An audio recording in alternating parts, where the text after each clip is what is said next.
This is the truth with pure power chord. Truth. The truth. The truth. The truth. Good morning, guys. This morning's subject I'm going to discuss is the persecution of Christians around the world. Let's get into it. I think a lot of us Christians are not realizing how bad things actually are. But if we look at the world today and we see what just happened with the assassination of Charlie Kirk, we realize how bad things are getting. Even a memorial service is no longer sacred, and these guys just think they can do what they want. Shooting somebody, taking someone's life is not a problem for them. That's the harsh reality. So I think a lot of us as Christians have been pretty fast asleep, not really knowing what was going on.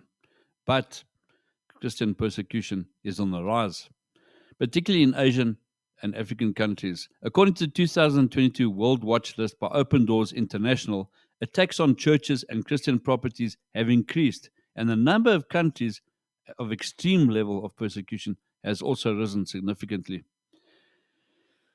China, India, and Nigeria have seen notable increases in Christian persecution and oppression. And if you look at America now today, you will realize that is happening in the Western world as well. So we also see the number of Christians subjected to violence worldwide increased in 2024. Researchers said, and among the 50 countries where persecution is most severe, 29 reported an increase in violence. So I'm going to give you the 10 most dangerous places to be as a Christian in 2025.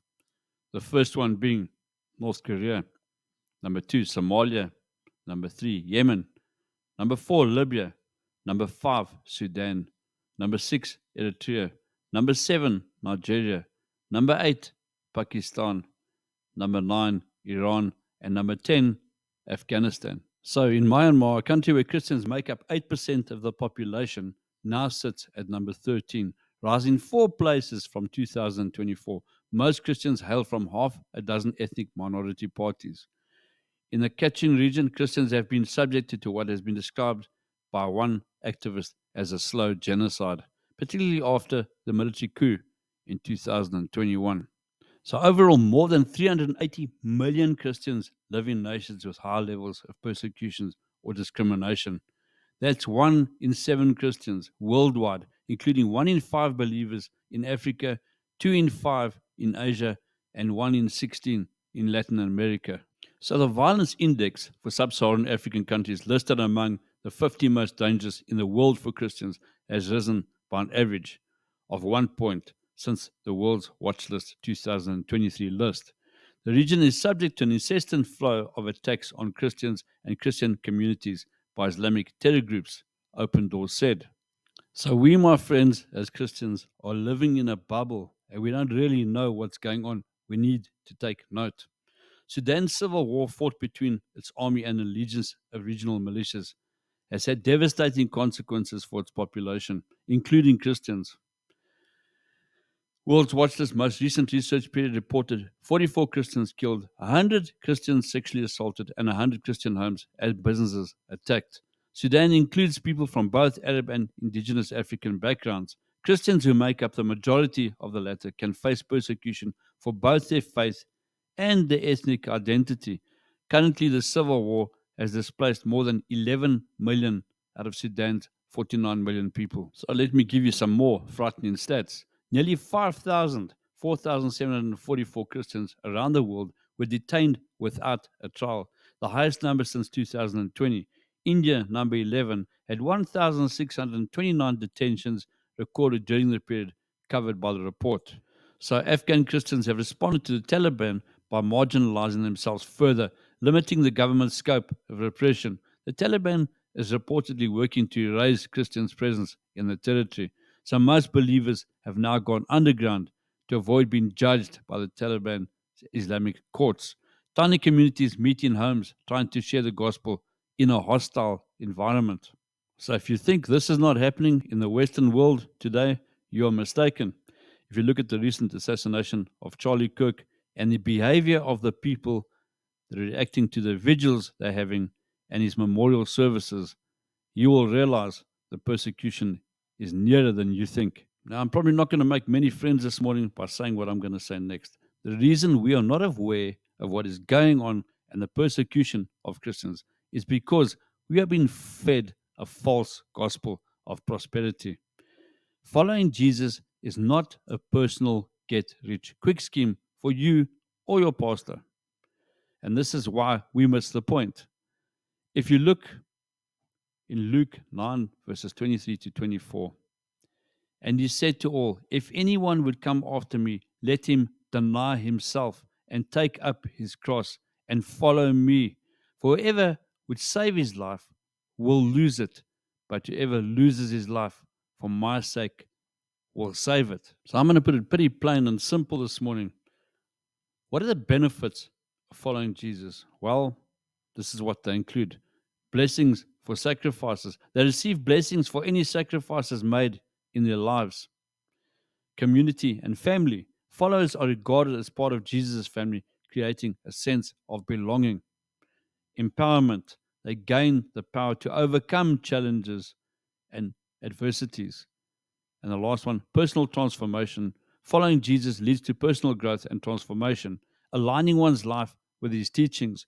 These benefits highlight the spiritual, emotional, and communal advantage of being a follower of Jesus. But nowhere do we see that we will not be persecuted. In fact, quite the opposite. Persecution will come. Behold, I am sending you out as sheep in the midst of wolves. So be wise as serpents and as innocent as doves. Beware of men, for they will deliver you over to courts, flog you in their synagogues, and you will be dragged before the governors and kings for my sake to bear witness before them and the Gentiles. When they deliver you over, do not be anxious how you are to speak or what you are to say. What you are to say will be given to you in that hour. For it is not you who speak, but the Spirit of your Father speaking through you. Brother will deliver brother to death, and father his child, and children will rise against their parents and have them put to death. And you will be hated by all for my name's sake. But the one who endures to the end will be saved. When they persecute you in one town, flee to the next. For truly I say to you, you would have gone through all the towns of Israel before the Son of Man comes. Then we look at Matthew 28, verses 20. This is the conclusion of Matthew. Jesus declares, and surely I am with you always, even to the end of the age.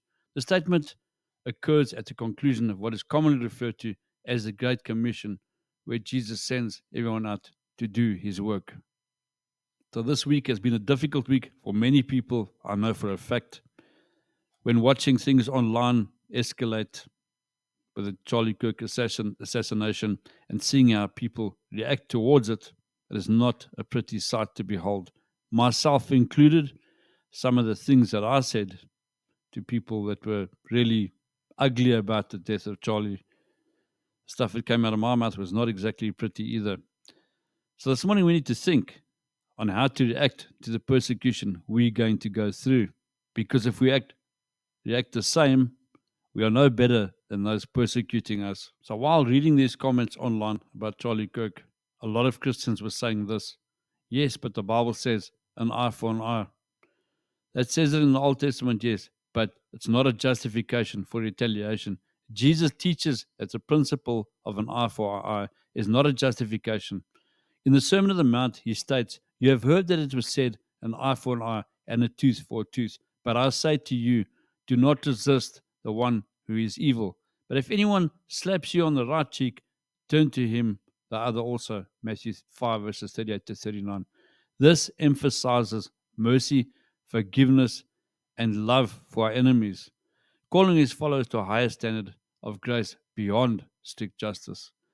So when we think about this week, maybe we can respond differently. Maybe I can respond differently too. Hope this helps you. Have an amazing week. Please subscribe to my channel and give it a like. I'm not making money out of this channel. I just want to spread the word. Have a great day. Cheers.